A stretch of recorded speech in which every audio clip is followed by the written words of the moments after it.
Hi, good morning. I'm Amraiman, and you're watching ASEAN Kita, a show where we explore the stories, challenges, and opportunities that lies within the region. So, with regional tensions simmering and superpower rivalry on the rise, ASEAN's role in defense cooperation is under sharper scrutiny than ever. Just days ago, ASEAN and the United States concluded a high-level defense ministers meeting, promising deeper security ties. But what does that really mean, and how does Malaysia, as ASEAN chair, walk the tightrope between strengthening defense ties and maintaining neutrality? Joining us this morning is Dr. Lam Choong Wah, Senior Lecturer at Universiti Malaya and an expert on regional security and defense strategy. Dr. Lam, thank you for being with us. Let's start with the headlines for the average viewer who doesn't follow every ASEAN statement. What, in plain terms, did the recent ASEAN-US Defense Ministers meeting actually shift in terms of real security outcomes for the region, Doctor? Yeah, good morning to everyone. Thank you for having me here. In plain terms, actually, it means that ASEAN and the United States, they wanted to maintain and also to preserve their traditional defense links, and also their cooperation and also friendship. And previously, we are all worried that the new administration, which is a Trump administration, he would not pay attention on ASEAN. So right now, after he sent his defense secretary to ASEAN to attend the Shangri-La dialogue, and then had a meeting together with all the ministers, defense ministers from ASEAN, then I think we have cleared the doubt that yes, the United States, they are committed to have a cooperation with us. And I think we will still maintain the friendship and also the partnership together with them also. And according to the United States, the Secretary of Defense is Reed Up. He said that yes, he reaffirmed the U.S. Enduring commitment to working with ASEAN and also support for the central role of ASEAN. And also, he also mentioned that yes, the U.S. is also committed for a free and open Indo-Pacific guideline, and which is good news to us, and it means that in the future next 4 years, we will work together, and the United States, they will not walk away from ASEAN. And ASEAN always say it is non-aligned, but the truth is it's training more often with the US, doing more joint exercise and engaging in more military dialogues. At what point does hedging start looking like taking sides? Yeah, definitely like what Secretary has said, he talked about. He also mentioned, like I mentioned just now, and he talked about that they support the role of centrality of ASEAN, which means that they will respect and also will let ASEAN to lead the cooperation between the United States and also ASEAN. So in this case, it means that yes, they will not force ASEAN to choose a side. And second thing, in these circumstances, it means that ASEAN has room to maneuver between big powers. For example, like with China and also with Russia and also the EU. So when ASEAN can maintain their centrality, it means that we can choose by one side, we can cooperate with the US. On the other side, we can cooperate with China or with Russia and other big powers.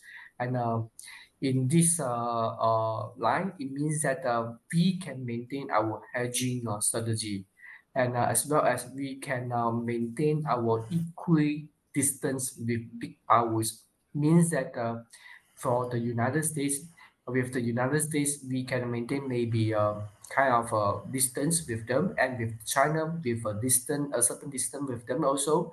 We are not pro China, we are not pro the US, we are not pro Russia. We are neutral in this sense. So since the US Secretary has said he recognized our centrality, it means that our hedging strategy can be maintained. And Doctor, you mentioned that just now that ASEAN is not pro-China or US or pro-Russia, but perhaps do you see any members of the region of the bloc are already leaning a bit further than the rest? Yeah, definitely. The Philippines is kind of at daughter with this our position that they chose to side the U.S. Totally, but since the Philippines they also committed to stay in ASEAN, and also they also adopted the ASEAN Declaration, and also which was just issued in Kuala Lumpur recently, and also with the ASEAN 2045 vision. And in this 2045 vision, it mentioned that all ASEAN member states are committed to maintain and preserve zone of peace, freedom, and neutrality, which was championed by Malaysia. Then, in this sense, it means that even though Philippines they wanted to align themselves with the U.S., they will still, respect the concept of Japan, and they will try to balance this pro-US and also ASEAN centrality policy. So I wish and also I foresee that they will, align and also adjust their foreign affairs policies, things like that, to to suit the documents and also the declaration they committed to. And other than that, other ASEAN members, they are all committed to ASEAN vision, which is ASEAN which 2045 vision, and also Kuala Lumpur Declaration. Doctor, let's bring this closer to home as ASEAN chair. How can Malaysia gain tactically and diplomatically from stronger US defense ties without appearing to alienate Beijing? Yeah, definitely. We have a strong cooperation ties with Beijing, and in this sense, we just concluded the ASEAN plus Gulf Cooperation Council as well as China Summit. And after the conclusion of this summit, we have issued one joint statement, and in this joint statement, we reaffirm our cooperation, and also we reaffirm our equidistance policy also, which means that we will not pro China, and also we will not pro US, and also Beijing also respect our ASEAN centrality policy. So in this sense, Beijing is open to this cooperation, this type of cooperation, and it means that they will commit to further, deepening our defense ties and also economic ties also. So I don't foresee that our traditional cooperation partnership with US will jeopardize our cooperation with Beijing. I don't see in this sense. Yeah. Doctor, we know that diplomacy often happens quietly over. So perhaps over the 6 months, what are behind the scenes diplomatic tools or outreach could Malaysia use to help keep both Washington and Beijing engaged while avoiding the accusation of being biased at the same time? Okay, for example, like our Prime Minister, Dr. Surya Anwar Ibrahim mentioned that even though the US they did not send any high representative to attend our ASEAN meeting, our side is committed to meet the US side. And our Prime Minister, he mentioned that even the future meeting can be arranged according to the US, the available time. And we are also, able to go to Washington to meet them, to meet with their president, and also maybe their the high level officials.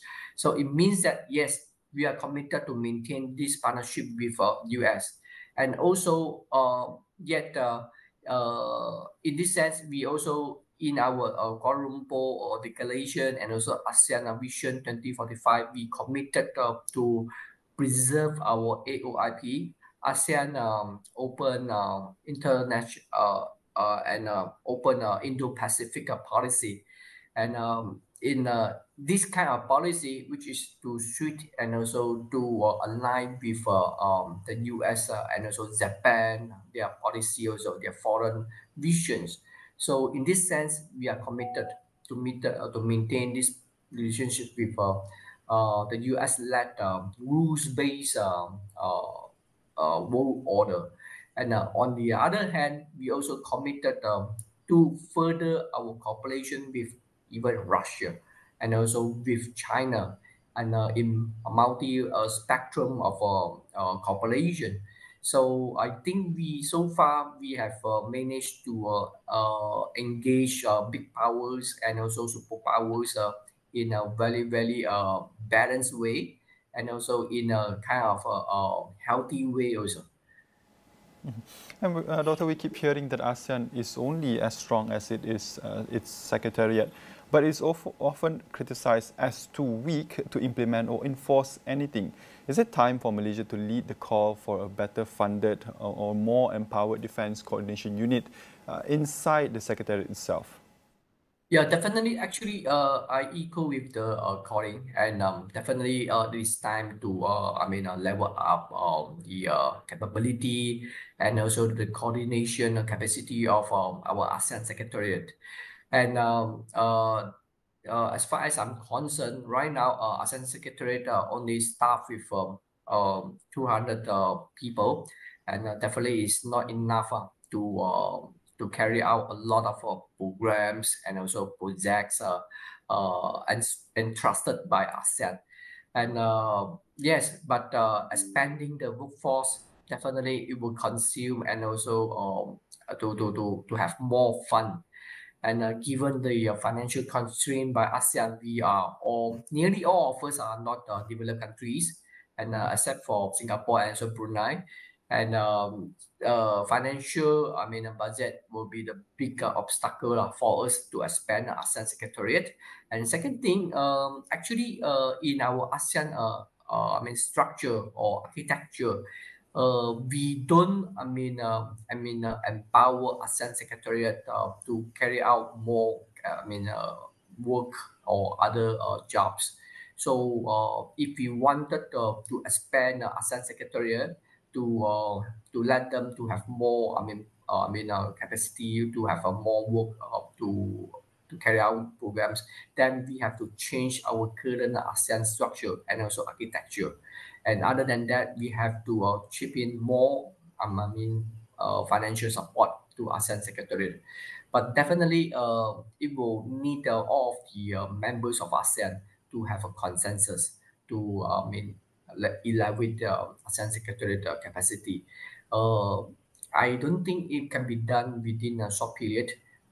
But if we have this vision and also this consensus, I think it can be done within a foreseeable near future.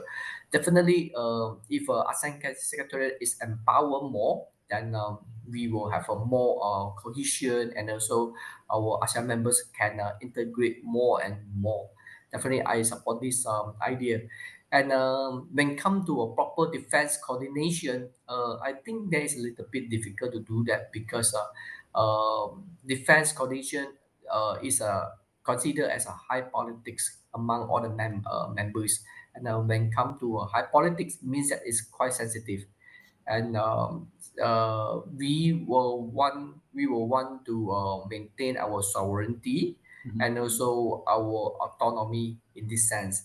So it is more proper for us to take a stage step by step ways to evaluate our defense and coordination because we have to have more confidence building and also to reach a consensus because without a consensus ASEAN cannot move forward. So this and also this an ASEAN way also. Normally when we want to reach or to carry out a program and also one single decision, we will forge a decision and also consensus first. We will not force a decision on all the members. We will not do that. This is not an ASEAN way. So we have to follow our ASEAN way to carry out our proper defense coordination. Well, that was Dr. Lam Choong Wah on ASEAN's growing defense dilemma. We still have a lot more to unpack, but we'll take a short break and we'll be right back after this.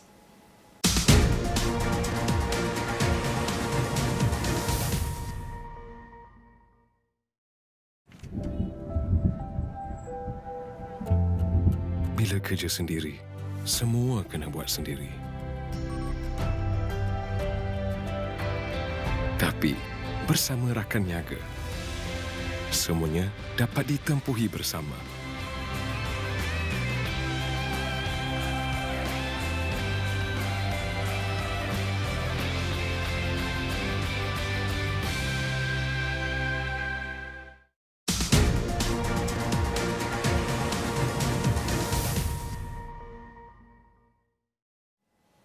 Welcome back to ASEAN Kita. We're continuing our discussion with Dr. Lam Choong Wah on ASEAN's growing defense dilemma and how Malaysia, as chair, can help guide the region through tough, turbulent geopolitical waters. Now, Doctor, now to the South China Sea, still one of the biggest sources of tension within the region. What is the most practical and low-risk measure that ASEAN could take this year to reduce the chance of accidental conflict? Are we talking about shared sea lane agreements, or perhaps a real-time naval hotline, or regular joint patrols, Doctor? All right, when it comes to the South China Sea dispute, definitely it is a very, very sensitive issue, and also we all member states, within ASEAN, we have different approaches. And however, there is one binding, policy that we adhere to, which is South China Sea Declaration of Conduct, which are for agreed upon in 2002. And this document had already set out the calculations and also what we can do on what we cannot do. So, however, this document or this declaration is not carried out properly. And also, not every one of the members, including China, including the Philippines, they respect this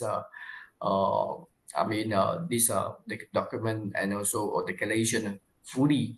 And for example, like Flashpoint, that a confrontation between China and also Philippines, it had already attracted a lot of observations and also a lot of attention from not only this region and also the all over the world. I can see that in this dispute or this confrontation, China is taking a very, very cautious step not to elevate or not to elevate the holding, and they just maintain at using water cannon and not to use hot weapons. And if you use hot weapons, then the whole thing will escalate. So so far from 2023 until 2035, and no single bullet was fired. So I think the whole thing is still in a manageable situation.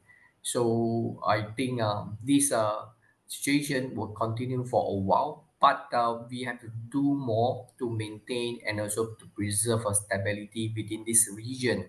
For example, like our host, you mentioned that she shared sea lanes and a real-time hotline.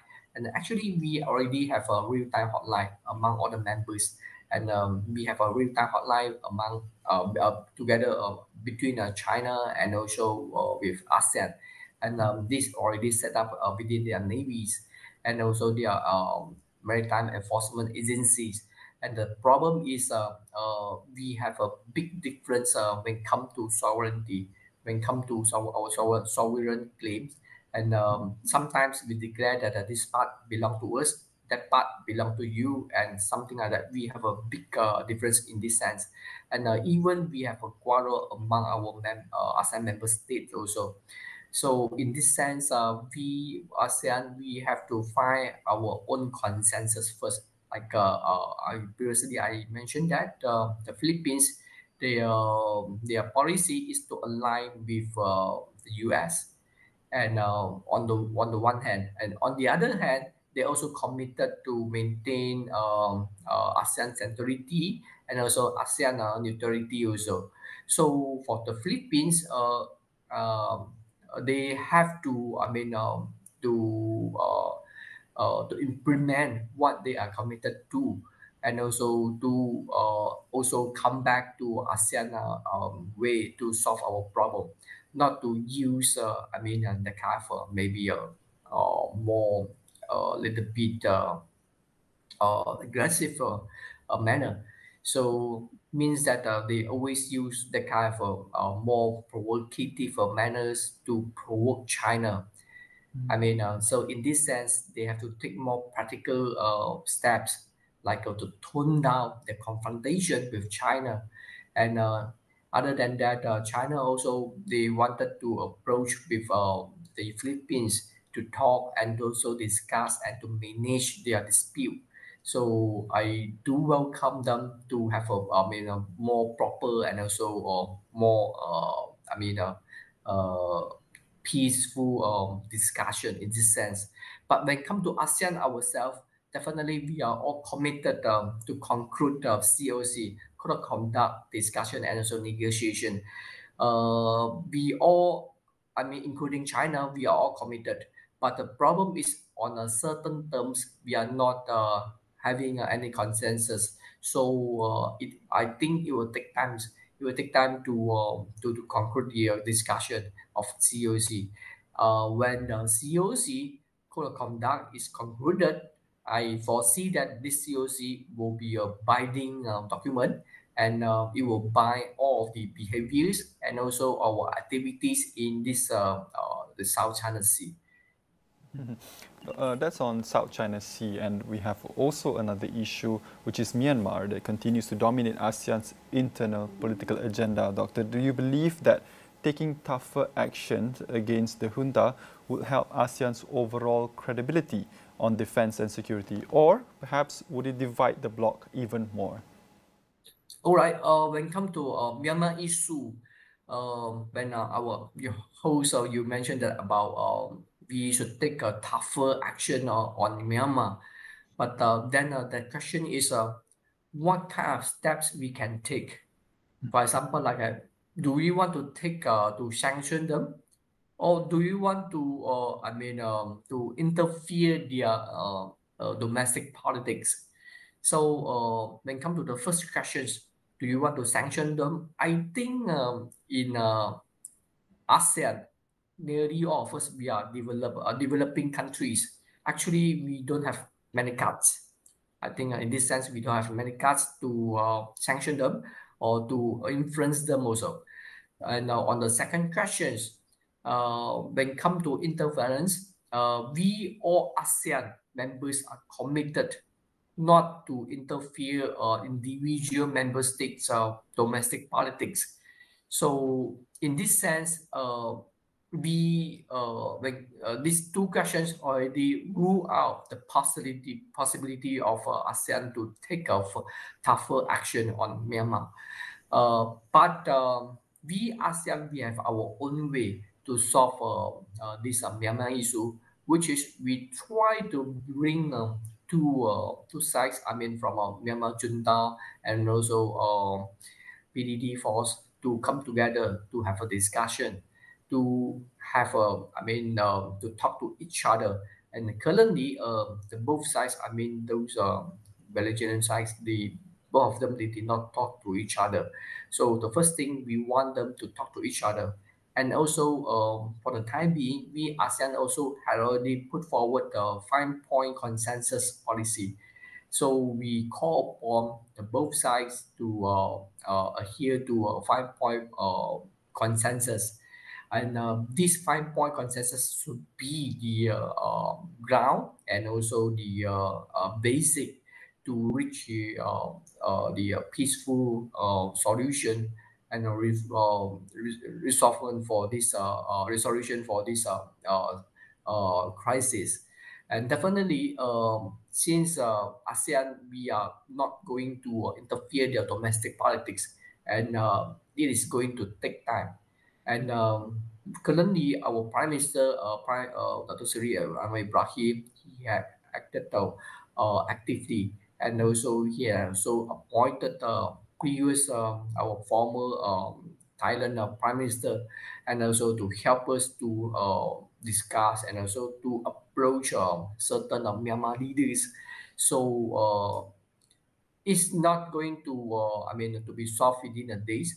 And however, definitely we are taking steps on the right path. Doctor, as we head toward the next summit, what's one obvious or perhaps tangible sign that we should look for that tells us that ASEAN defense cooperation is actually working, Doctor? Yeah, definitely. Our ASEAN, maybe defense and also military cooperation, we need to enhance it. And currently, actually, we already conducted several multilateral defense and also military exercises together. And under the umbrella of ASEAN political and also security community, we are committed, I mean, to maintain this region in peaceful and also in a stability way. And however, like I mentioned a couple of times just now, that we nearly all of the ASEAN members, they are developing countries, and our development stage is also different. So in this sense, we if we want to have more military cooperation, means that we have to chip in more, to upgrade our military capacity. So in this sense, it means that we have to expand our defense budgets. Definitely, it will, have a little bit problem in every individual state. And like for example, like in Malaysia, actually our defense budget is not as big as others, and yearly we just maintain our defense budget at around 17 or 18 billion of ringgit, and actually it already accounted for nearly 1% of our GDP. Definitely, it's not enough. We have to expand our defense budget to upgrade and also to keep up with the defense and modernization. But however, on the other hand, we have to also look into our financial constraints, and we want to have more guns or we want to have more butter, and these are the choices we have to make. And eventually our country, we have decided to maintain our economy first, and also to stimulate our economic growth first. So in this sense, we decided not to put in so much financial budget in defense sector. So I think this is the same situation faced by other countries, especially against the backdrops of trade war, and also the world uncertainties in economic development. So all of us, we will not put in so much resources in defense sector. And another matter is, and currently we are all not facing a big military or traditional security threat. So if we are not facing a big or imminent security threat, means that we will not put more and more resources in our defense sector. So definitely, when come to have more military cooperation among our members, it will take time. Definitely, it will take time. And so far, on policy wise, we are taking the right step lah, that we will slowly enhance our defense coordination and also multilateral cooperation step by step, from joint military exercises to joint defense planning or maybe do have a more and more coordination in near future. Well, we'd like to thank Dr. Lam Choong Wah, Senior Lecturer at Universiti Malaya and an expert on regional security and defence strategy, for helping us unpack what's at stake and ASEAN's evolving defence partnership and the delicate role that Malaysia must play in balancing strength with neutrality. That's all the time that we have on ASEAN Kita today. I'm Rahman. Thank you for watching and see you next time.